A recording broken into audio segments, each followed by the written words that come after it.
Hi loves, welcome to reading for the new moon in Aquarius. Bring love into the situation. And I think this is really interesting. I've been part of what I would call a transformation circle. And one of the things we've been exploring is how to know yourself through that situation, how to understand yourself in love, and to call this person, this situation, this thing in front of you, and to know them as you.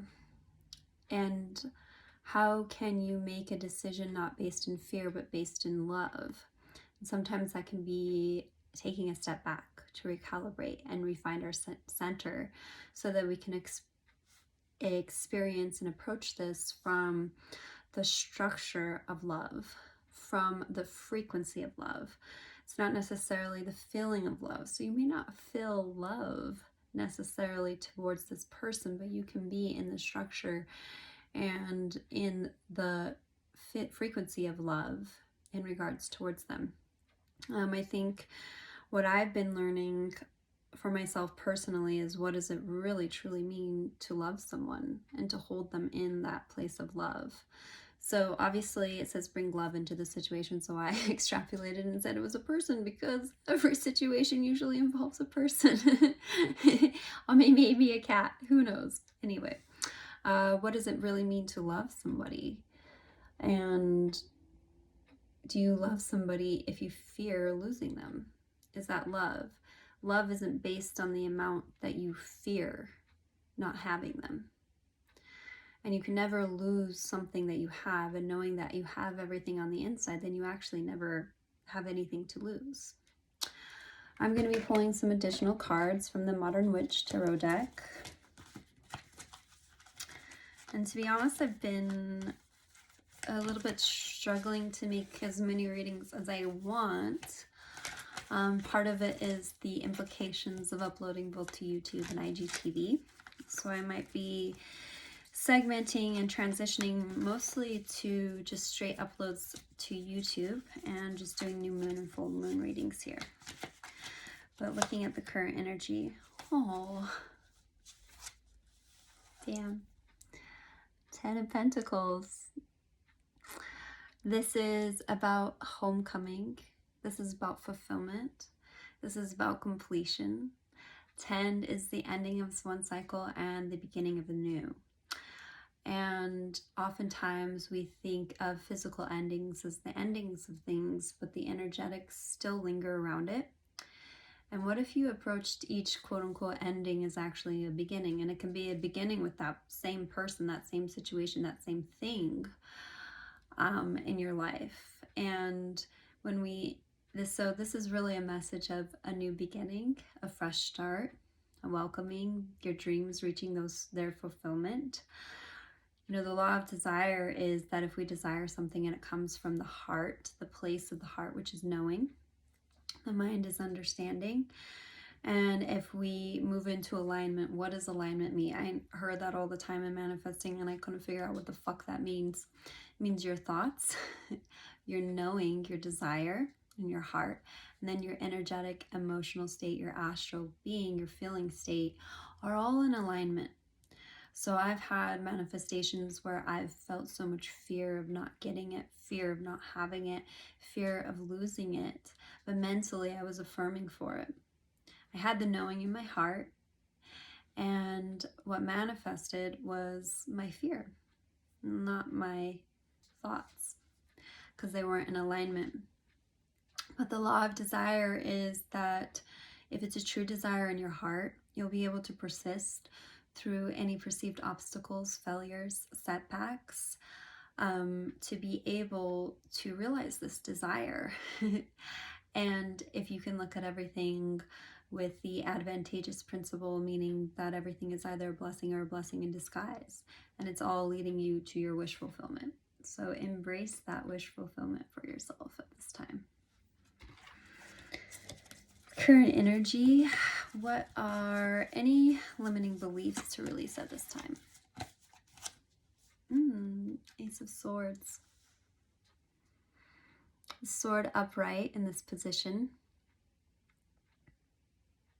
I'm getting really called to the 8 droplets coming through.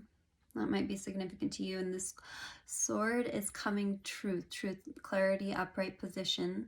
It's being held. It's above the mountains. It's above the clouds. So the truth of who you are, and who is the truth of who you are. I'm not talking about the egoic structure, the personality. Yes, I'm Jordan. Yes, I'm a yogi. Yes, I'm a witch. That's not the truth of who I am. So releasing who that false self, who you think you are. And the truth of who you are is that you're a creator, you're God consciousness, you're God, you're the universe, you're source. And your soul is just but a droplet of source. So that's the truth of who you are. And I've been asking myself, I slip into victimhood, and I've been asking myself, you know, taking a pause when I'm in that emotional state, in that place of being, before making any actions from that place, because my actions will be aligned with victimhood, and allowing myself space and time to return back to the truth of who I am, my true self. Even talking with my ego sometimes and being like, well, you happy, babe? You happy? You feel like a victim right now? Does this feel good to you? Why do you like this? Is it because it's familiar for you? Is it familiar to you to feel helpless? Why are you afraid of your own power as a creator? And that's the truth of who you are. All right, and final outcome for this portion of the spread.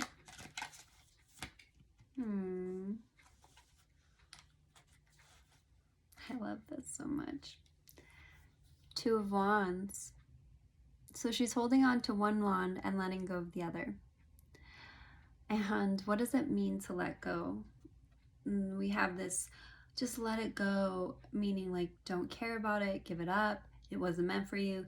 I think all of those are limiting ways of speaking about ourselves. Letting go is letting go of the old forms of ourselves, the old stories, the old things, the old patterns and perceptions that didn't serve us and that caused us pain. Patterns and perceptions that caused us pain. And she's chosen, so she let go of victimhood and she chose herself as a creator to make a decision towards something. And that's what we're doing in manifesting, is that we're making a choice to create something and sitting in our resolve of that choice, combining the power of the heart with the will of the mind to know it into being. So you have to make that decision. If you're fuzzy focus gets mixed results.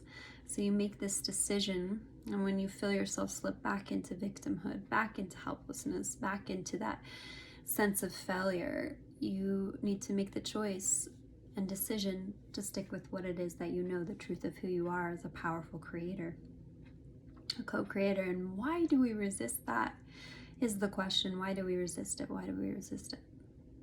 Because it's more responsibility.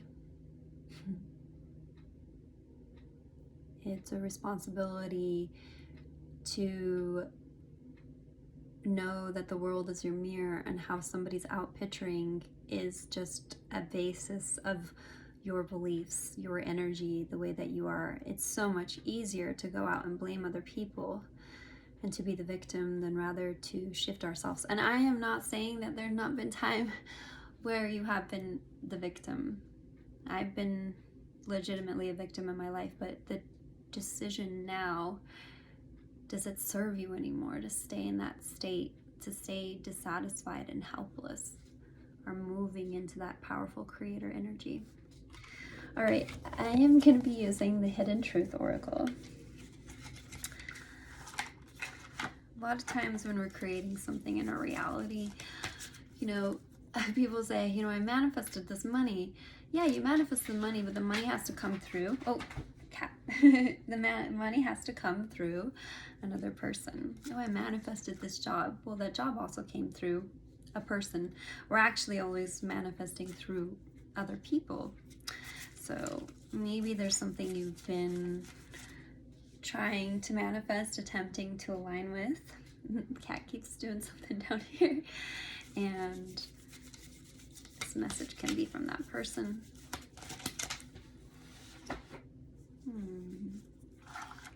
Wow. I hope that one day you can forgive me. Oh wait, I hope that you can forgive me one day. Yes, forgiveness is essentially the key. If you're in an energetic frequency of unforgiveness towards somebody, it holds that previous structure, that previous relationship, that previous way of being in place. And oftentimes, I know this for myself too, you know, I need an apology from this person. I will never get it if I keep needing it until I create the forgiveness inside of me.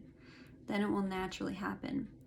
And really, it's when you understand that you are the creator, the person to truly forgive, and I hope that you can forgive me one day, is ourselves for creating that situation, that thing for us to learn through. But if you can see that a rock bottom is not a rock bottom, it's an activation of the truth of who you are, moving and ascending towards light, because you might be in so much pain from this person, this situation, this thing, that it moves you into the truth of who you are and activates you to grow and to change. So forgiveness, and I previously talked about this, saying I am willing to forgive this person, the situation. I'm willing to forgive myself, and all is forgiven because you're forgivable. And that's something really to reflect on.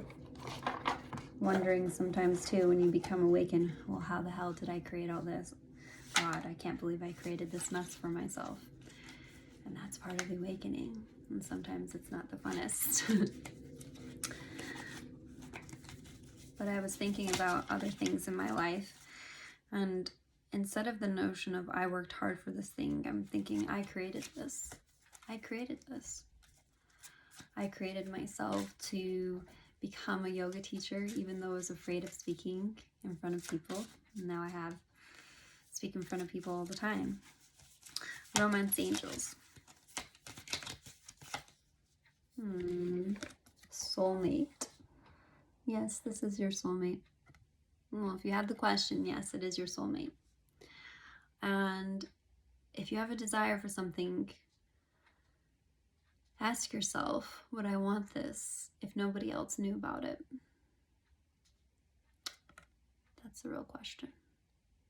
So yes, this is your soulmate, and maybe soulmate doesn't necessarily mean a person. Maybe it's a passion project. Maybe it's a dream of yours in the form of externalization of soulmate, or maybe it's a person as well. I hope you enjoyed that reading, and I love you, I value you, I accept you. We are limitless. As I speak it, I create it. So mote it be, sealed with a kiss.